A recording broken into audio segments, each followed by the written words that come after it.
Hi, I'm Mark from Devon Honey and Candles. Welcome back. Today it's really rainy, so I'm going to just show you some of my DIY queen rearing equipment. First we have, this is my heater.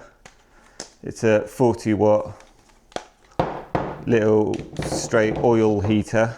That goes inside this cooler, and then it's plugged into this, which is an electronic thermometer. I also use these for melting my honey because you can set a minimum maximum temperature, and then I set the temperature to about hive temp, maybe 33, 36, something like that. I can't quite remember. It keeps it really nice and steady, and then I put these frames in once I've grafted them. I use these tiny little caps here, and they go in these little yellow holders, and then I will graft into them. This can be taken out and put back in.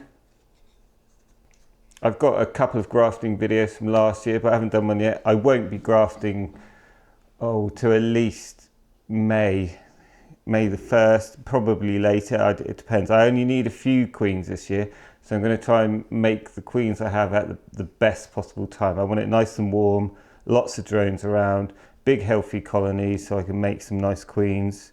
This is what I used to graft with. These are really good. These are very cheap. I think they're called Chinese grafting tools or something.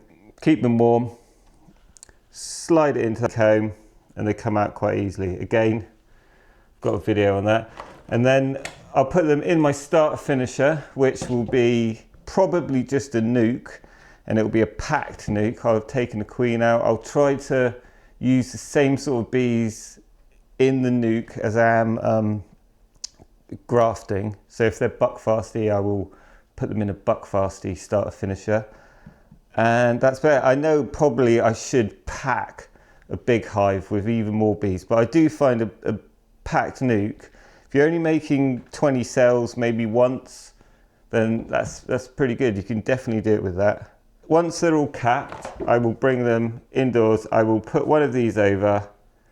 I put them in here like this, and then this is just set to 33, 35 degrees, something like that. And I will spray a little tiny bit of water in there, put a sponge in there, and then I'll just watch them. 16 days after you've grafted them, they should have hatched by then. They'll start emerging. And if they're virgins, I don't normally mark my virgins because I feel like it's just, I don't know, I feel like I shouldn't mark them until they're mated.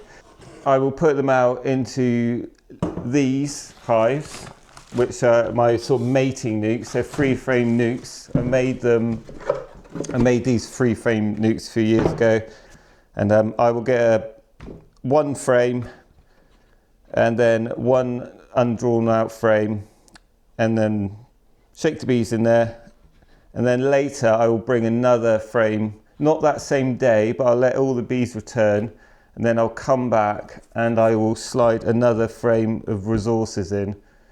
So you don't get robbing then. You don't put resources in straight away because a lot of the bees might fly back because it'll be the same apiary. Cuts down the chance of robbing, basically. I'll then add a virgin queen through the front door of the nuke, and she'll just go in, and nearly always I'll accept her because she doesn't really smell. They haven't had a chance to start thinking they need to make a new queen yet. So yeah, it works quite well. I normally put the queen in either later that night or early the next day. They have a little feeder I put on, and they get a jar of syrup. And once they've mated, I'll bring them onto a bigger box. And that's it, simple. Well, I hope you found that useful. If you did, give us a like and subscribe, that would be great. And I'll catch you later. Thanks a lot, cheers.